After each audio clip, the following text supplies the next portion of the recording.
Programa Mandou Bem com Jussier Ramalho. Oferecimento: Rayobat Baterias Automotivas. Ligou, pediu, chegou. Ponto do Vidro, a solução em vidros e espelhos.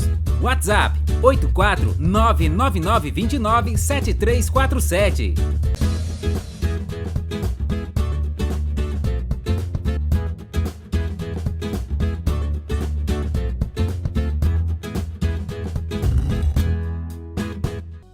Existem pessoas que buscam a vida, outras pessoas que reclamam de tudo e de todos.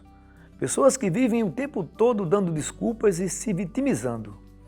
A história dessa mulher que vamos contar hoje é incrível.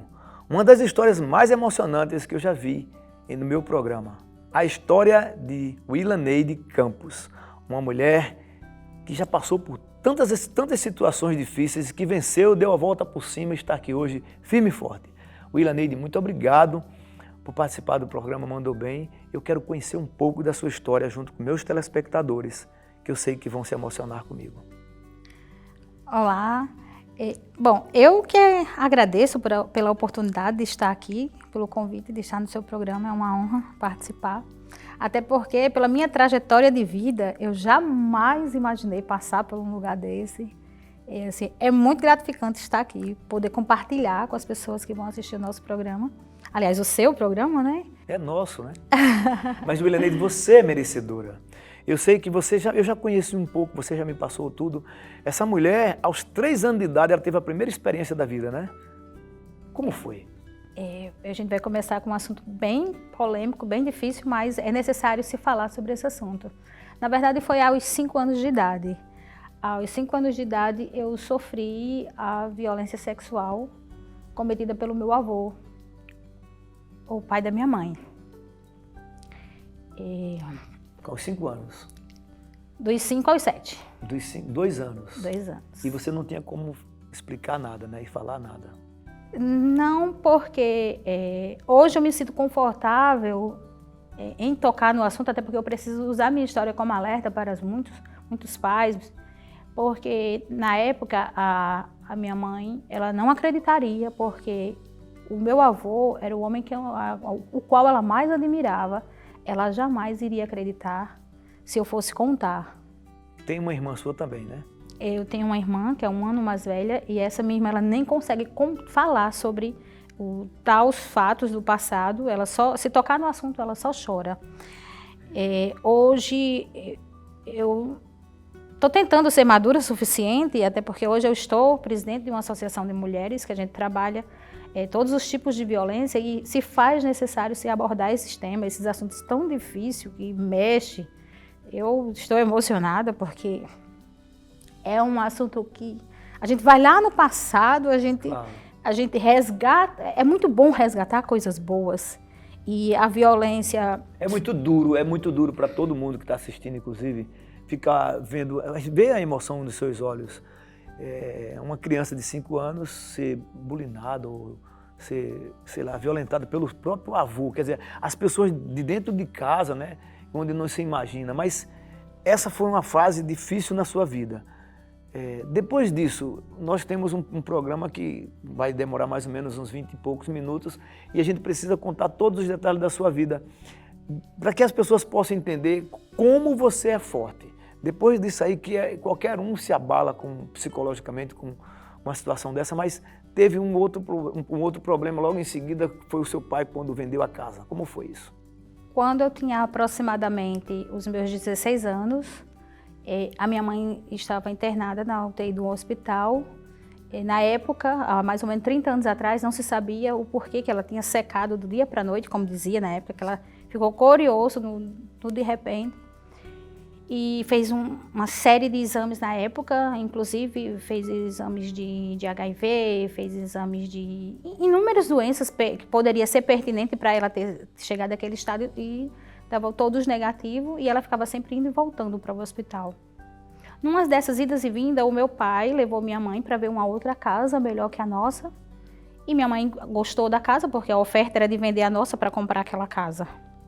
Daí o meu pai vendeu... Com consentimento da minha mãe, meu pai vendeu nossa casa, com todos os móveis, e simplesmente pegou todo o dinheiro e foi embora com a vizinha. Com a vizinha? Seu pai vendeu a casa, pegou o dinheiro e foi embora com a vizinha. E você, sua irmã, sua mãe, ficaram aonde? Na rua. Literalmente. Na rua. Na rua. Aí você foi ser moradora de rua. Sim. A gente passou pela casa de alguns dos poucos familiares que tinham por perto. Minha mãe já não tinha nem pai nem mãe, que já eram falecidos. E a gente... Perdão. Tenha calma. A gente ficava sempre indo para casa de um e de outro. Houve muitas humilhações.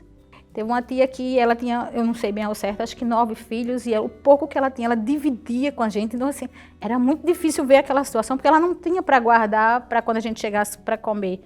Ela tinha que dividir o pouco que ela tinha. Como diz a música de Djavan, se eu não me engano, diz assim, difícil é não ter e ter que ter para dar. Exatamente. A sua tia fez isso, né? Exatamente. É a tia que eu amo muito, tia Lucimar Moraes. Tenho muito apreço por ela. Hoje ela mora num assentamento de Sebastião Andrade, ali próximo de Macau, mas tudo isso foi lá na cidade de Mossoró, na cidade na qual eu nasci.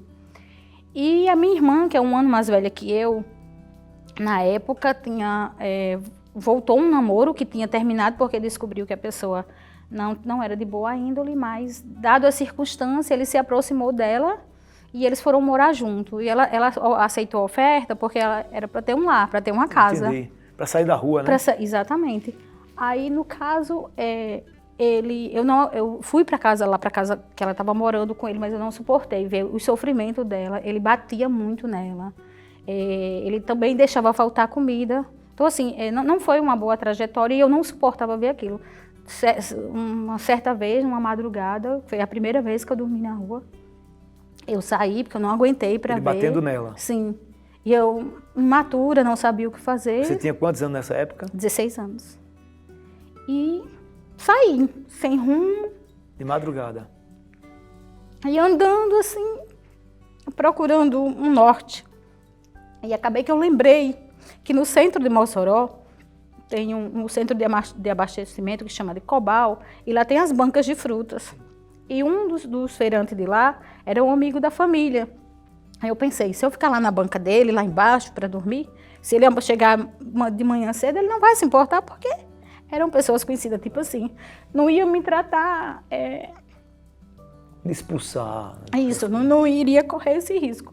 Mas, aí eu fui para lá, dormi, peguei um papelão para me cobrir e passei a noite lá. Eu vi coisas horríveis na rua. Eu vi pessoas sendo assaltadas, eu vi pessoas usando drogas. Quanto tempo você ficou na rua? Assim, literalmente na rua foi pouco tempo, mas nessa situação... Nessa situação que eu tô falando. Nessa situação, no geral, foi 1 ano. O que mais lhe chocou na rua? Você viu gente sendo maltratada? Sim, fome, drogas, mas assim... Me convidaram para fazer algum tipo de ilícito? Roubo, essas coisas? Quando eu iniciei o programa dizendo que me senti honrada de estar aqui, porque dado a minha história, o mais próximo que eu poderia estar, hoje talvez fosse num xadrez. É tanto que eu falo que eu recebi um certificado da indicação do Coronel Alarico, da Polícia Militar, devido ao nosso trabalho social. Hoje, sim, mas eu me sinto honrada porque o mais próximo que eu tive de uma instituição militar ou de um programa desse, talvez fosse saindo num noticiário. Porque eu recebi convites para usar drogas, não aceitei. Porque eles diziam que eu ia esquecer a dor da angústia, da fome. Eu recebi convites para me prostituir, porque as pessoas diziam que se eu fosse me prostituir, eu iria ganhar dinheiro, eu iria comprar comida, eu ia poder ajudar minha mãe, eu ia comprar roupas, calçados, enfim, o que eu fosse precisar, mas eu também não aceitei. E eu recebi convites também para furtar e assaltar. E eu também não aceitei. Você continuou firme e forte? Mesmo aos trancos e barrancos, eu continuei indo para a escola. E a fome era grande? E a fome era grande. Muitas das vezes eu ia para a escola porque não era nem pelo aprender, não era a necessidade de eu aprender. Muitas das vezes eu fui para a escola para comer, para sanar a fome. E aí você continua e essa sua trajetória aí chegou em Ceará-Mirim? Exatamente. Você foi auxiliar de pedreiro também, né? Na verdade, eu já fui auxiliar de pedreiro já na parte boa da minha vida. Mas vamos lá então, vamos para Ceará-Mirim. Fui para a cidade de Ceará-Mirim porque minha mãe precisou vir fazer um tratamento no hospital aqui em Natal, na Nova Lopes. E eu ficava mais próximo de Saramirim, que minha tia morava lá, irmã da minha mãe. E lá me matriculei. Vocês ficaram sem casa porque o seu pai vendeu a casa e ficou com dinheiro, comprou outra casa e foi embora, né? Isso. Então vocês ficaram morando na casa das irmãs, assim, isso, de a favores. gente ficou perambulando. Sem falar que quando minha mãe saiu do hospital, que descobriu que meu pai tinha feito isso, ela voltou para o hospital. Sim, claro, naturalmente, Foi um choque desse. muito grande. E sua irmã, que era espancada, continuava com o rapaz ainda? Continuava, foram muitos anos. E para ela poder se resgatar dele, ela teve que sair fugida, com 2 filhos. E aí você chegou em Saramirim, continuou estudando e você era discriminada também, né? Sim, porque eu era tão magra, mas tão magra da fome. Eu não me lembro agora a nomenclatura, o nome que diziam comigo, mas se fosse hoje, me chamariam de noiada. Porque essas pessoas que moram na rua, que usam drogas, eles têm um perfil específico, eles são muito feios, têm o rosto chupado, magro. E naquela época ele tinha um apelidozinho que ele chamava, só não me recordo como que era. Mas se fosse hoje, com certeza seria o apelido de noiada, porque eu tinha esse aspecto, mas era a fome. Porque as pessoas que estão na rua, infelizmente, elas não têm ainda o acesso a uma comida, a um banho, a um tratamento, e por esse motivo é que às vezes fica com esse aspecto doentio, né? Com muita necessidade. A fome, ela deixa as pessoas muito, muito mal, na verdade. É verdade. Só sabe o que é fome quem viveu ela. E você, Saramirim, estudando, o pessoal chamava você de noiada e tal, e você continuava, né? Isso. Aí lá eu conheci um rapaz que foi com o qual eu me casei. Naquela época eu não sentia amor por ele, só uma afeição, carinho. Ele propôs casar para poder dar a oportunidade de uma casa, um lar, e eu topei, aceitei, vivi 14 anos com ele, tem um filho hoje que vai fazer 24 anos.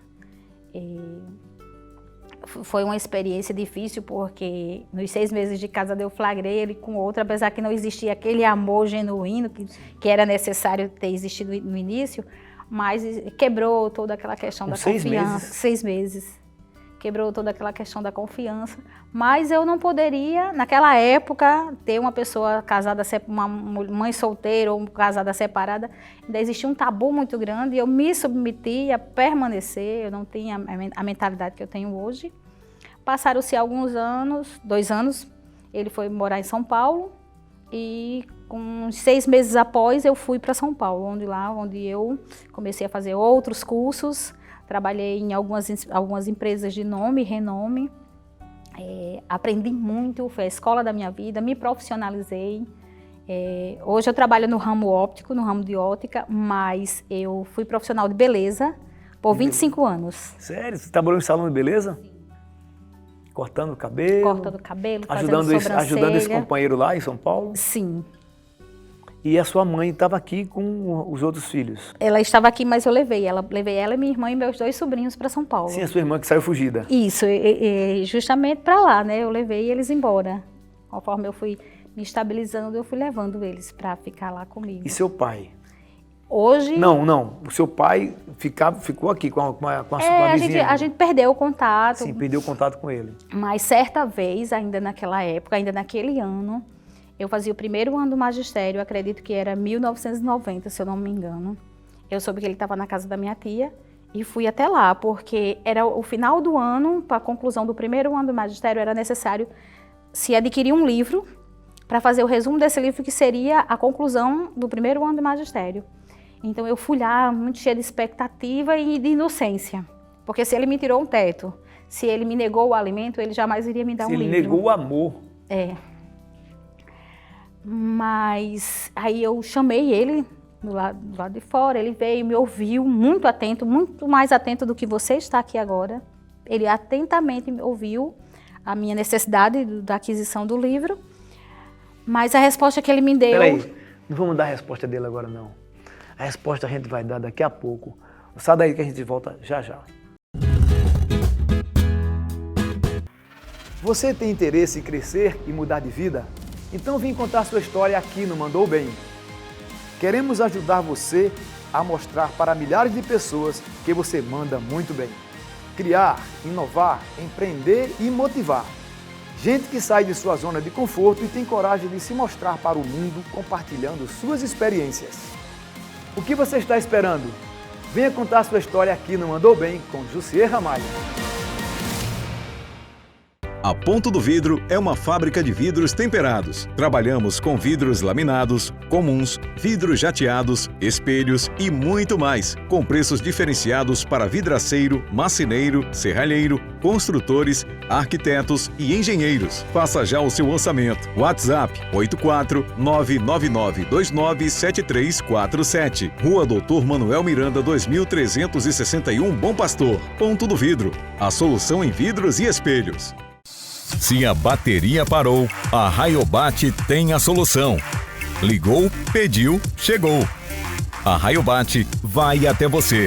Aqui você encontra baterias para seu carro, moto, caminhão, barco e no break. Somos revendedor multimarcas. WhatsApp 988-390136. Avenida Nevaldo Rocha, 2908, Lagoa Nova. Antiga Avenida Bernardo Vieira.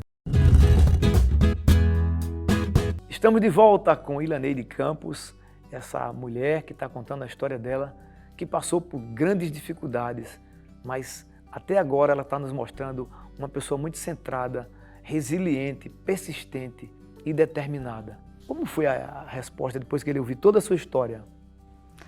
Ele atentamente me ouviu e também atentamente me deu a resposta de que se eu estava precisando de um livro, eu fosse me prostituir.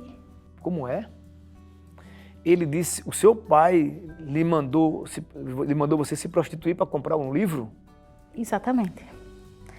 Meu Deus do céu, como é que um pai pode olhar para uma filha e dizer assim, não te dou um livro, vá se prostituir para comprar o livro? Ele disse, vá se prostituir, ganhe dinheiro e compre o seu livro. Essas foram as palavras dele. O que passou na sua cabeça nesse momento que você procura seu pai para conversar com ele, para pedir uma ajuda, para comprar um livro, para você concluir um ano de magistério, que era a profissão que você estava vislumbrando? Naquele momento foi um turbilhão de pensamentos, raiva, angústia, revolta, mas eu decidi que dali para frente seria a última vez que eu iria procurá-lo. E olhei atentamente nos olhos dele e falei que eu ia estudar, eu ia crescer e eu ainda iria ajudá-lo. E ajudei 3 vezes. Sério? Como foi então essa história? Você quer dizer que, além de seu pai não lhe ajudar, lhe mandar você se prostituir, você continuou o curso, se formou, claro, com dificuldades, e você ainda o ajudou? Sim. Passados-se alguns anos, ele apresentou com câncer na próstata. E a esposa dele, a mulher com quem ele foi embora, ela me procurou falando que ele tinha apresentado câncer na próstata e estava em fase de tratamento, precisando de ajuda. E eu o ajudei financeiramente. Por sinal, eu ajudei 3 vezes financeiramente, pela essa questão da doença dele. Ele foi grato? Não. Eu não sinto nem ódio, nem amor, mas assim, tem um sentimento dentro de mim que eu atribuo a ele tudo que eu passei. Porque quando criança, porque minha mãe precisava ajudar ele, minha mãe não ficava em casa para cuidar da gente. Então, eu sofri os abusos sexuais do meu avô.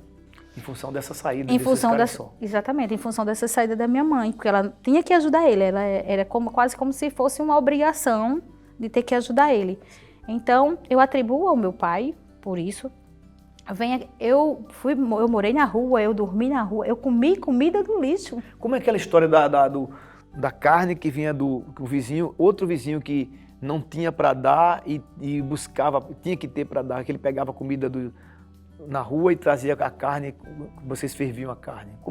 Nós tivemos, nesse período, um dos meus irmãos alugou uma casa e a gente foi morar, um quartinho, um cortiço, que eram vários quartinhos, e um banheiro feminino e um banheiro masculino, mas as portas eram velhas, cheias de brechas, e os homens ficavam brechando as mulheres quando iam usar o banheiro. E nesse período, a gente morando nesse cortiço, a gente tinha um vizinho tão pobre quanto a gente, que ele trabalhava assim, acho que é cabeceiro que chama, que ajuda a descarregar os caminhões, ele ficava lá. Ajudante de... Isso, ele ficava lá no supermercado, esperando os caminhões chegar, ele ajudava a abastecer, levar a mercadoria para dentro do supermercado, para o estoque. E lá o gerente, ele fazia doação de enlatados, iogurtes e carnes estragadas. E esse vizinho doava, dividia com a gente. A gente pegava, por exemplo, a carne, botava no fogo, com a temperatura, a água entrava em ebulição, a temperatura, os bichos, tapuru, saíam de dentro da água. Aí a gente jogava aquela água fora e fritava aquele pedaço de carne, às vezes com uma banha ou um óleo, o que tivesse, e comia com ou farinha ou feijão, o que tivesse para comer. Hoje, inclusive, os supermercados não fazem mais isso, sabe? Isso. Eles não colocam mais nenhum tipo de comida estragada para doar para ninguém. Hoje, os supermercados, todos eles já sabem o que fazer, o descarte não é mais feito dessa forma. E aí, hoje você mora em Tibau do Sul? Tibau do Sul. E você tem hoje lojas, né? Você saiu do ramo da beleza, mas continua na beleza, porque você abriu ótica, né? Isso. Qual é o tipo de atividade? Você tem ótica lá e aqui também em Natal, né?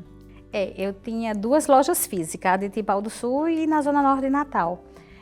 Com a chegada da pandemia, nós começamos a atender em delivery, principalmente porque muita gente, idosos, pessoas que não tinha como se dirigir até a loja, nós começamos a fazer o atendimento a domicílio.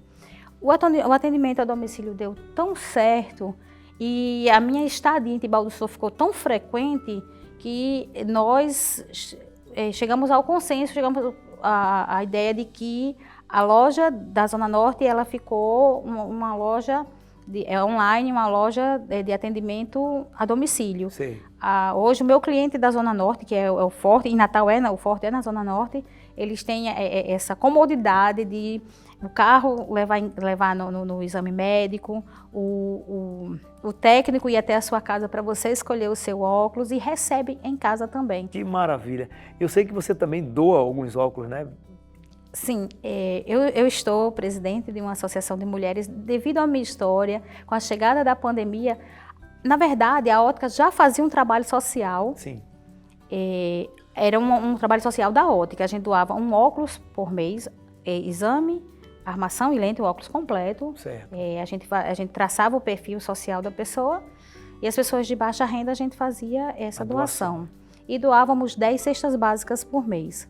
Com a chegada da pandemia, aquele cliente de carnezinho começou a falhar com o pagamento, o rendimento começou a cair.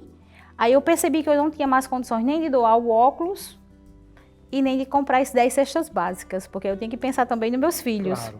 Então eu pensei, eu não consigo mais caminhar sozinha e eu não posso parar de ajudar. Sabe por quê, José? Eu cheguei numa casa para receber uma prestação e eu fui surpreendida com a fome. Aí eu revivi toda a minha história. O filme passou na sua cabeça. O filme passou na minha cabeça. Então eu voltei, fui na minha casa, peguei alimentos no meu armário. Eu fui para receber a prestação e não recebi. Fui embora, voltei nessa casa, daí eu já voltei com alimentos. E não fiquei chateada porque essa pessoa não podia me pagar. E por incrível que pareça, passaram-se 2 anos dessa história que eu estou contando e ela não me deve nem um centavo, ela me pagou. Assim que ela pôde, ela me pagou. Pois é, então coisa interessante e são atitudes assim que a gente tem que levar à frente. Me diz uma coisa, você com essa garra toda, com essa determinação, como é o nome dessa associação de mulheres? A associação Elas Podem RN. Elas Podem RN. Isso. Esse é o Instagram? Isso, esse é o Instagram, @Associação Elas Podem RN. Aí com a chegada da pandemia, eu vi que precisava me unir a outras mulheres, convidei as amigas para somarem comigo. Eu digo, a gente vai sair pedindo a quem tem, para dar para quem precisa. Hoje nós contamos com o apoio da Polícia Militar do Rio Grande do Norte, o Bombeiro, instituições de São Paulo, do Rio de Janeiro, como a União BR, a Gerando Falcões, a CUFA, a Vale do Rio Doce foi uma das patrocinadoras de muitas cestas básicas nessa pandemia, Gerando Falcões, entre muitos outros apoiadores, a associação de bairros também somam com a gente, inclusive ontem, né, a gente recebeu algumas cestas básicas da Associação das Qual o Mães. telefone de contato se alguém quiser doar uma cesta básica para vocês? 988776684. É o WhatsApp também. Não tenho nenhuma dúvida que muita gente vai ligar para vocês. Eu sei que muitas mulheres que estão assistindo a gente foram tocadas, não porque viveram experiências iguais, mas foram tocadas porque viram nessa mulher um exemplo de determinação, um exemplo de vida. Com outras mulheres que aqui estão com vocês, né? A nossa associação, ela tem vários projetos dentro dela, inclusive o projeto de inclusão visual. Se você que estiver nos assistindo for classificado de baixa renda e estiver precisando de uma prótese ocular, nós estamos em parceria com o optometrista, protesista Leuber Fernandes, que ele faz o trabalho manual, as próteses, e ele doa 100% gratuita para as pessoas de baixa renda. Como é o nome da sua ótica? Você não falou ainda. Ótica WSC. Esse é o Instagram? E é o Instagram também. @ótica_WSC. Nós temos óculos solares e armações de grau da marca WSC. Que maravilha. E está para chegar agora, no finalzinho de fevereiro, a nossa nova marca, a Cheeky Glass. Óculos Atrevida. Maravilha!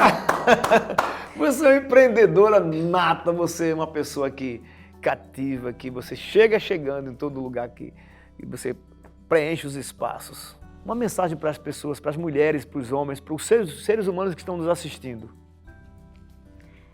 A mensagem que eu deixo para vocês é que muitos olham para nós como estatística. Eu era uma estatística, mas eu me tornei uma realidade. Não se limite, não se acomode, burle o sistema. O sistema diz que você não pode, mas eu digo que você pode. Muitos olham para você como uma mulher, ou como uma criança, ou como um homem, mas eu olho para as pessoas como possibilidades. E possibilidades que a gente respeita, porque tem história. Respeita você mesmo, respeita a sua história, respeita as suas origens e se faça presente, se faça necessário, porque o lugar de mulher é onde ela quiser. Lugar de mulher é onde ela quiser, no coração de todo mundo. Mulher, esse ser humano incrível, o único capaz de dar à luz, de continuar a humanidade, né? Então, que vocês tenham muita paz, que vocês, mulheres, encontrem sempre histórias empreendedoras, histórias inspiradoras, não de tanto sofrimento como essa daí, mas se inspirem, ajudem, porque nós nascemos para servir. Quem não vive para servir é porque ainda não aprendeu a viver. O Manda o Bem vai ficando por aqui. Quero te agradecer imensamente a sua história, compartilhar conosco e dizer para você, telespectador, domingo, 8h30 da manhã, estaremos aqui novamente. Tchau. Programa Mandou Bem com Jussier Ramalho. Oferecimento: Rayobat Baterias Automotivas. Ligou, pediu, chegou. Ponto do Vidro. A solução em vidros e espelhos. WhatsApp: 84999297347.